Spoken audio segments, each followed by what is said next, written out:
एका गोष्टीचा मला नक्कीच अभिमान आहे की शिवसेना म्हटल्यानंतर हिंदुत्व योगाने आलंच, पण तरी देखील मुस्लिम समाज आपल्यासोबत मोठ्या संख्येने आलेला आहे, याचा मला आनंद आहे, नक्कीच आनंद आहे।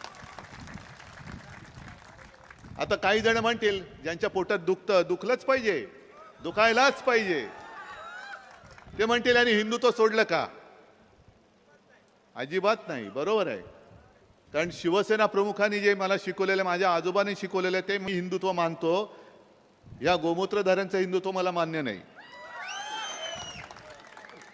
आणि जे शिवसेना प्रमुख सांगायचे, कधी पण मी भाषणातली वाक्य काढून दाखवू शकतो की कधीही शिवसेना प्रमुख सामान्य मुस्लिम समाजाबद्दल एक अपशब्द सुद्धा बोललेले नाही। ते नेहमी बोलले ते अतिरेक्यांविरुद्ध आणि देशद्रोह्यांबद्दल बोललेले आहेत।